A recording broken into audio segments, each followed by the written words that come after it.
the ability and talents of the culture, like the music and yeah. Yeah.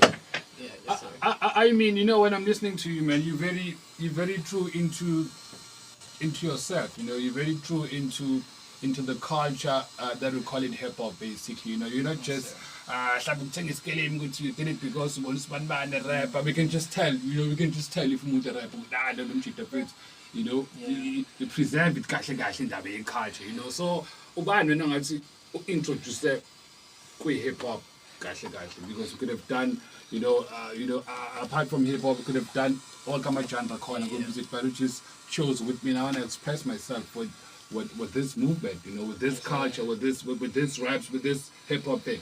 Yeah. The person who, or the people rather, who introduced me to hip hop was my uncle, his P, and my older cousin, U Morris. Yeah. Because growing up, they used to bump a lot of Abo Pro Kid, Abo Tear Gas, Abo J. Cole, Abo AKA, and they also used to make music of their own. So, like, I used to come back from school maybe, and I pass up and see like on the FL, making music. Then I thought, maybe I can actually do this also. So that's how it started. And the first rapper or artist I remember hearing rapping was Pro Kid. Yeah. I was like 7, 8 maybe. The first song he said, yeah. I love boys support my sister, give it back. Sure. And at that time I didn't really understand the bars, but I could just somehow it connected to me, like the flows and everything. I just fell in love from that point, and then maybe at the age of like between 9 and 10, I started like writing my own. I didn't really know what it was. Yeah. I was just writing. I was just jotting down. Yeah. Up until I moved back to Durban, where I was like, nah. Actually, I can make this a career, not just a hobby, as most people say. Yeah. Yeah. So how's the journey been like for you ever since you started, you know, doing this hip hop thing, basically? It's been crazy. Yeah. It's been a lot of challenges, but for me, I never look at that as like a negative thing. I believe like the challenges or the negative sides of things sometimes are the one that actually tell or make the story even more beautiful. Because sometimes you have to catch an error. It has to be hard for you to appreciate the moment whenever you reach it. But it has been challenging for the first 3 years. Getting into Nakala, sure. And obviously I'm getting like cosigns or whatever. Because I dropped my first song, I was like 15. I'm 20 now, so that was like 2019. And it was buzzing. I thought it was big back then at school because it was like buzzing, you know, doing freestyles and whatever. Yeah. Fast forward to 2021, I was matriculating, took a break, Yeah. I was just to focus on school. Yeah. Then 2022, first year out of school, unemployed, scaling, there's TikTok, so I just started uploading on TikTok. Then like some videos just blew up.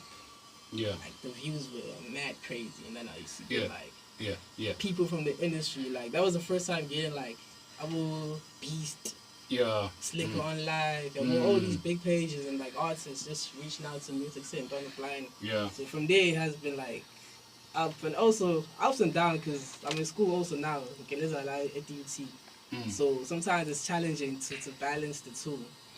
But like I try my best. But as far as this year, 2024 has been like a very beautiful year. It's been a great year for you, man. I can tell. You know, it is a good thing, man. If you're an artist, you know, getting those cosigns with, you know, finding those big artists, basically, you know, mentioning you in some of comments on my page and whatnot, you know, because I think that alone it gives you that courage with you. What I'm doing, I think, Bible and Abantu, it's a beautiful thing. I need to be part of this whole movement. Basically, I need to put bread on the table with this. What I'm doing, basically. So, how did you meet up with Touchline? Because I think after that clip that you guys were rapping, you know, just spitting those bars or verses, you get a lot of, you know, the following, you know, the attention, basically. I guess we even invited you right here in studio because we just saw the clip as well, you know.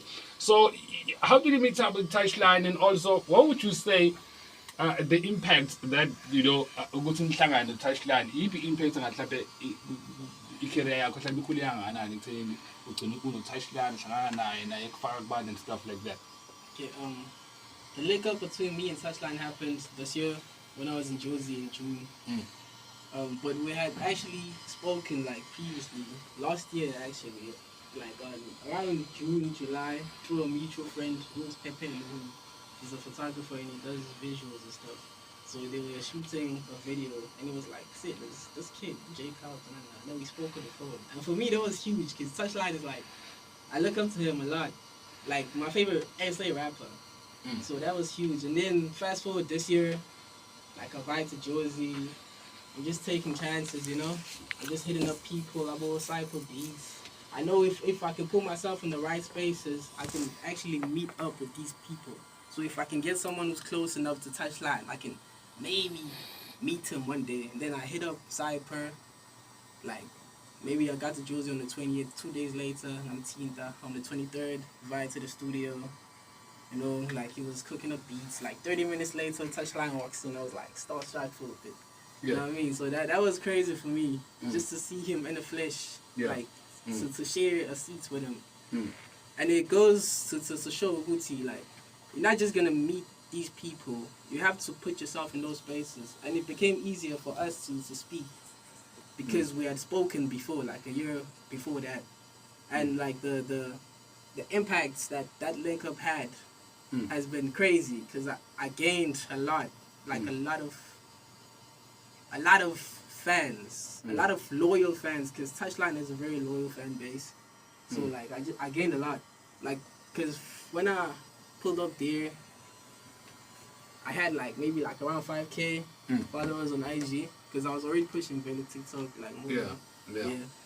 Had like 5K on IG. Like after that week, it was up to 6K. Yeah. So that's like a whole 1,000 people, just a new audience basically, just because of that whole link up. So that's been crazy for me ever since. Nice one, nice one. You also beneath the surface, right? Yes, sir. It's actually dropping on the 15th, right? So if you start, let us know what is happening. Well, the Beneath the Surface song, I wanted to drop it on the 15th actually, but then there's a person that I was trying to get on the song. Yeah. So I had to push the song back to when I'm actually dropping a mixtape because I'm like this year I want to drop a young EP, then next year January like a full mixtape.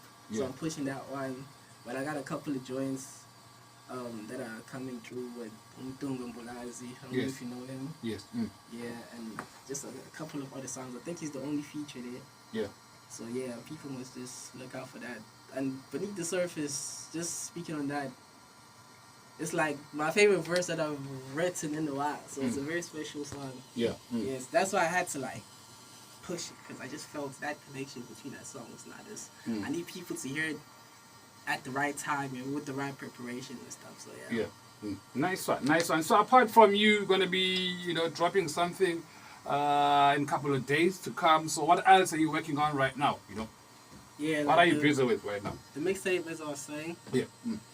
So yeah, I'm also cooking that, but it's kind of challenging because I got exams also I need to focus on the side. There's a lot going on. There's a lot going on. And sometimes people don't understand, because people don't know it's my full-time position, and when I go quiet, but I ain't doing that. He's not hiring me, like he's too relaxed and stuff. Cause I'm also lazy on the side. Bungie is promising on the mixtape more than 50% done. Yeah. I'm just waiting for the features and the masters, like the mixing and mastering. And also like a few visual projects, like maybe like photos, because I have a friend who takes pictures. He's like a phenomenal photographer. So we work on like cinematography type thing, like in terms of visuals and stuff. So that people must also look out for that. Nice one. Let's just speak about the current state of SA hip hop. What is it that you love about it, and also what is it that you don't love about it? Well, let's start with what I don't love. I think how people are so divided and the egos that people have.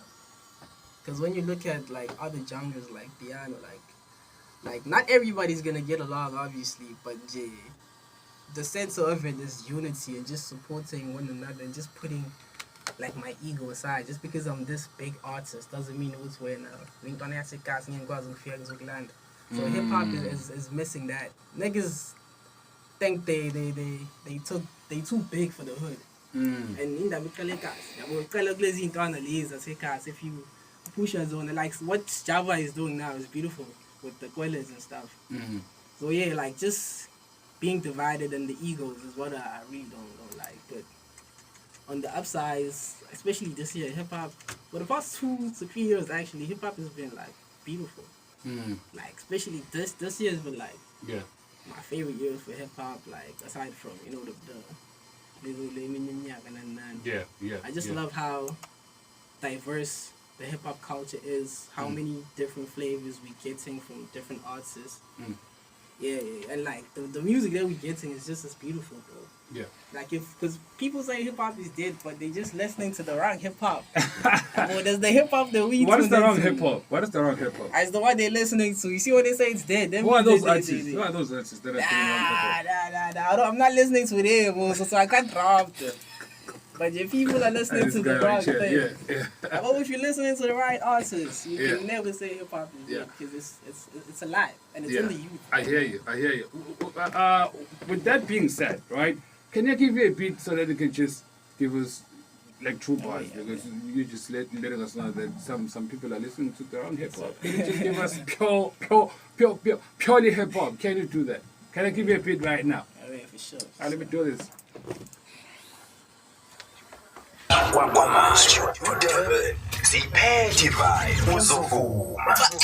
in under 88.4 FM.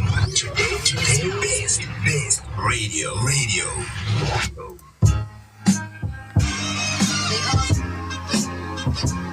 How's this one? Is this one okay for you? Yeah. That's cool, man. J Culture right here on the Hoodup Show, giving us nothing but true hip hop as a shield. Let's go. Let's keep it clean, by the way, right? I say keep it clean, damn. Yeah.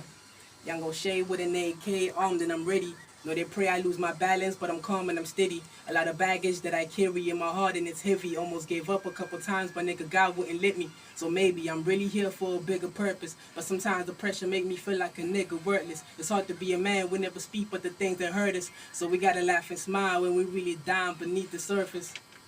Hit above water, trying to catch my breath. I move in silence, working on my stealth, working on my mental health. Peace of mind, I owe it to myself. Lost a lot of friends, but I don't really want to go in depth. Niggas switching sides. Keep your eyes open, we're living in twisted times. Trust me, I see the signs. If you read between the lines, there's a lot of things you recognize, like how the game and what they say it is. It's all just a disguise, my nigga. Yeah. J Culture right here on the Hoodup Show, right here with 90.4 FM. And that was bars for days, man. I got you off guard, but I can see you got it, man. You're not faking it, man. Nah. So shall